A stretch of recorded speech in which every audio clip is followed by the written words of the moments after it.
has pledged to be, quote, a bloody nuisance, which is also what comes out if you put the average description of Farage by a non-Brexit supporter into a special translation software that makes your language suitable for use at family gatherings or funerals or broadcast before 6 p.m.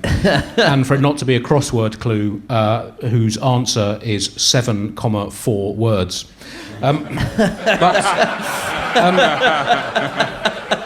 The debate. We're just back on the debate. Obviously, there's been a lot of tensions within the Conservative Party, but after Sunak's unexpectedly early call of the election, but Sunak has kissed and made up.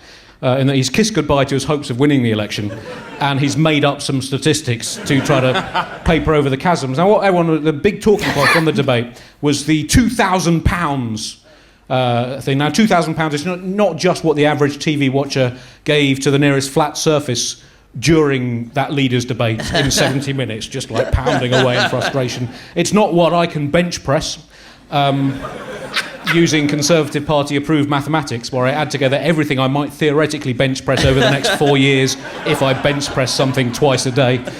It's not even the sum you would have to stake in order to win 1 pence on a bet that Rishi Sunak is going to be sending out change of address cards within the next few weeks. But it's also the amount of money that Sunak claimed an incoming Labour government will definitely steal from the open mouths of every British child in the country. I think I've basically, that's not exactly what he said, but he started it. I think at this point it's open season on lying about the Conservative Party. These are according to figures made up, calculated, interpreted from the entrails of a freshly slain virtual iguana by the Conservative Party. Where do you think that stands on the scale of political believability, Nish? £2,000? I think we're 20 minutes away from being on the side of a bus.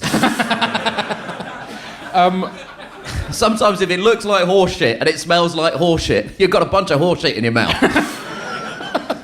And to be fair, he's done a lot of empirical research for that. Yeah, I have. I'm a method comedian, okay? You don't want to see the backstage area. It's disgusting. The £2,000 figure is accurate and relevant if, and there's a few ifs here, and they are some of the biggest ifs since Rudyard Kipling started projecting the titles of his poems up onto the night skies above Gotham City.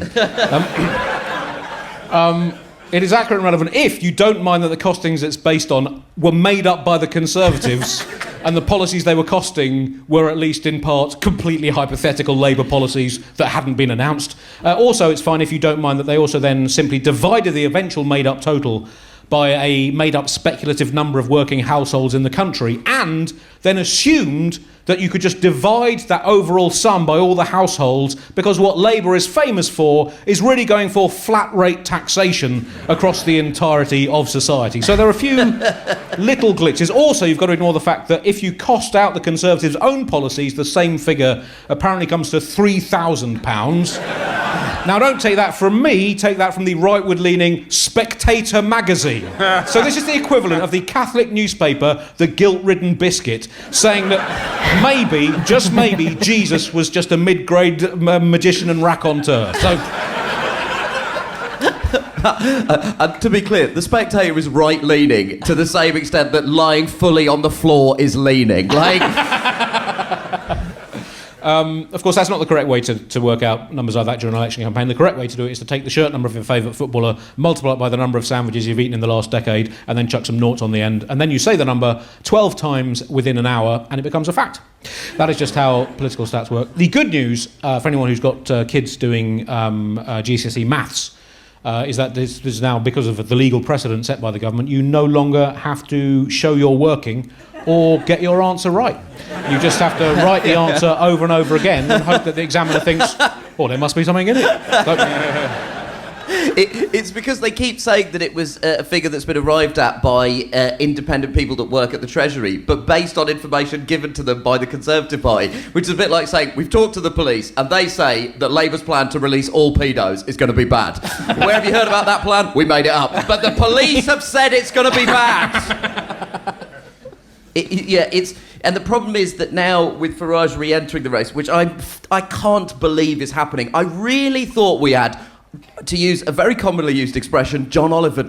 I thought we had absolutely John Oliver the and now it turns out they have Corden Morgan'd him straight back to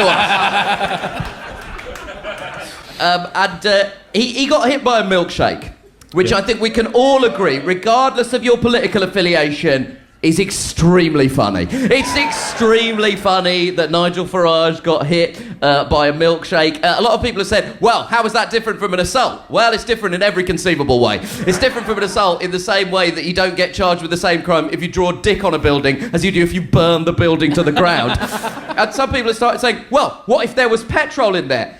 Then you would have some serious questions for the McDonald's that when you ordered a banana milkshake gave you a cup of fuel. That is definitely going to knock a point off the health rating. And some people have even said, what if he was lactose intolerant? Of course he isn't. Milk's white. That's one of the only things this man is tolerant of. I've been waiting to say that joke for about 4 hours. I thought of it this afternoon when I was sat in my house in my pants. Not to paint too visceral a picture, but it's nice to get a glimpse behind the magician's cloth, which is what I call my underwear. But Nish, I do think it is a relevant question. If he is lactose intolerant, first of all, that means he's intolerant to almost everything. And secondly, that would mean he might shit his pants, which would make this at least twice as funny. So you do have to factor in the possibility, you know? Listen, Alice, I don't know how closely you're following things here. If we want to get Farage to shit his pants, we shouldn't throw a milkshake over him. We should throw some tap water from Brixham.